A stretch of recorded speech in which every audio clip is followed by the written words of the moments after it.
Mesdames et messieurs, bonsoir. Après le partage de l'Afrique à Berlin en 1884, revoici l'Allemagne, une fois encore, du mauvais côté de l'histoire. En 1884, les puissances européennes se sont assises autour d'une table. Aucun Africain n'était invité. Ils ont tracé des frontières à la règle. Ils ont découpé des peuples.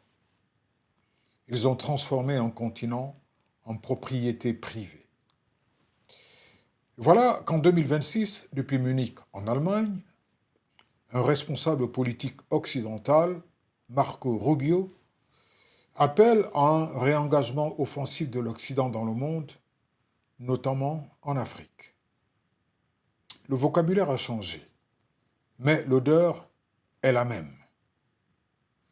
On ne parle plus de mission civilisatrice, on parle de sécurité. On ne parle plus d'empire, on parle de stabilité stratégique. On ne parle plus de colonisation, on parle de reprise d'influence. Mais soyons lucides. Quand les puissances étrangères décident qu'un continent doit redevenir un terrain de compétition géopolitique, quand elles parlent de le reprendre face à d'autres puissances, cela signifie une chose. L'Afrique est encore perçue comme un espace à contrôler. Pas comme un sujet, mais comme un objet. On nous explique que c'est pour contrer la Chine. On nous explique que c'est pour lutter contre le terrorisme. On nous explique encore que c'est pour défendre l'ordre mondial. Mais depuis quand? Depuis quand l'Afrique doit-elle être le champ de bataille des rivalités entre grandes puissances? L'Occident a-t-il oublié que la souveraineté n'est pas une faveur qu'on accorde, c'est un droit? On parle de souveraineté sacrée quand il s'agit de l'Europe. On parle de droit international quand il s'agit de l'Ukraine, mais quand il s'agit de l'Afrique, on parle d'influence. Pourquoi? Pourquoi l'Afrique serait-elle la seule région du monde où l'ingérence est stratégique, mais l'indépendance suspecte? La vérité est simple. Ce discours trahit une peur. La peur de perdre le monopole. La peur de ne plus être le centre. La peur d'un monde multipolaire où l'Occident ne décide plus seul. Mais l'histoire avance. L'Afrique de 2026 n'est plus celle de 1884. C'est un continent jeune, un continent connecté, un continent qui observe, qui compare, qui choisit. Et surtout, c'est un continent fatigué d'être infantilisé.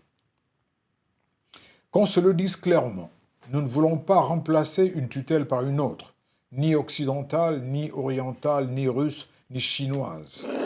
Nous voulons des partenaires, pas des protecteurs. Nous sommes honnêtes. Si les grandes puissances peuvent encore rêver de recolonisation économique ou stratégique, c'est aussi parce que certains dirigeants africains leur ouvrent la porte. La dépendance se négocie. La souveraineté se défend. Le vrai combat est double, contre les ambitions extérieures et contre la faiblesse intérieure. Alors oui, rappelons-le, Berlin 1884 fut un crime historique.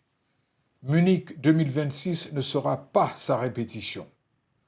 Le monde a changé, les peuples ont une mémoire. Et l'Afrique n'est plus une carte à découper. À ceux qui pensent encore pouvoir redessiner notre destin depuis l'étranger, nous répondons, ce continent n'est pas à reconquérir, il est à respecter. Et cette fois-ci, nous sommes assis à la table. Mesdames et messieurs, l'histoire n'écoute pas les excuses, elle juge les silences. Je vous remercie.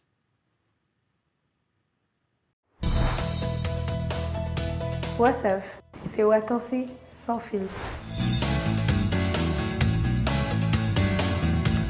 Wasaf, c'est du journalisme un cran au-dessus.